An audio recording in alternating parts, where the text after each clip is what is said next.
Hai semua, apa khabar? Hari ni, kita nak ikut satu keluarga ni pergi bercuti. Mesti seronok kan?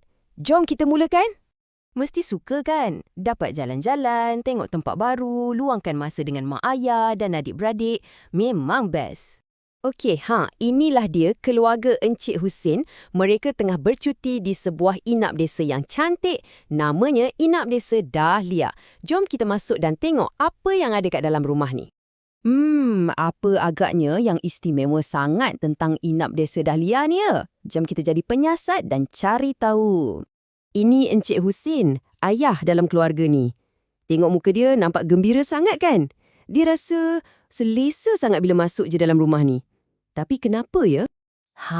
Ini jawapannya. Encik Husin cakap rumah ni cantik, nyaman dan bersih.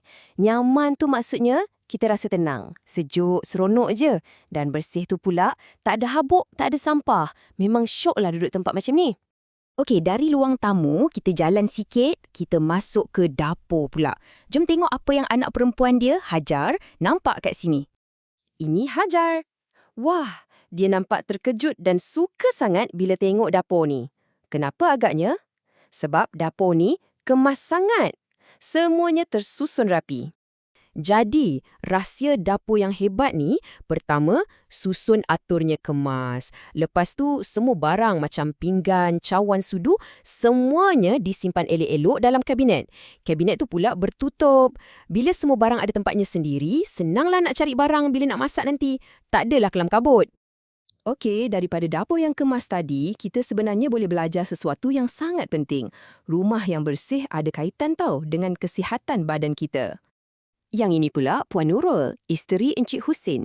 Dia pun ada pesanan penting pasal kebersihan. Dia perasan yang semua barang dalam rumah ni disimpan dengan sangat baik.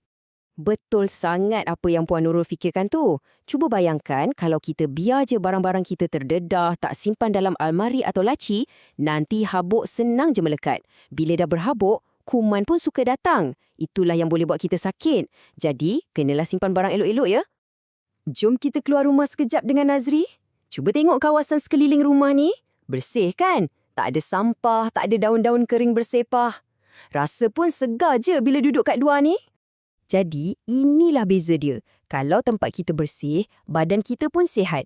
Kita pun rasa seronok dan selamat nak bermain. Tapi, kalau tempat kita kotor, macam-macam haiwan perosak boleh datang. Contohnya lalat, tikus, semua tu boleh bawa penyakit. Bahaya kan? Jadi dah tentulah kita nak pilih persekitaran yang bersih. Kejap. Hadi nampak sesuatu. Dia perasan yang dalam setiap bilik dekat rumah ni ada tong sampah. Patutlah rumah ni bersih sangat. Senang nak buang sampah terus ke dalam tong. Bijak kan? Wah, seronok betul kita jelajah Inap Desa Dahlia ni. Banyak benda kita belajar pasal pentingnya menjaga kebersihan. Okey, sekarang tiba giliran adik-adik pula untuk tunjukkan apa yang dah dipelajari. Dah sedia ke belum? Jom kita uji sikit ingatan dan pemahaman kamu tentang cerita tadi. Jangan risau, senang je ni. Saya yakin kamu semua boleh jawab. Okey, caranya mudah sangat. Pertama, tengok dan baca soalan-soalan yang diberi. Kedua, cuba ingat balik apa yang Encik Husin, Puan Nurul, Hajar dan yang lain-lain cakap tadi. Dan yang ketiga, tulis jawapan kamu elok-elok.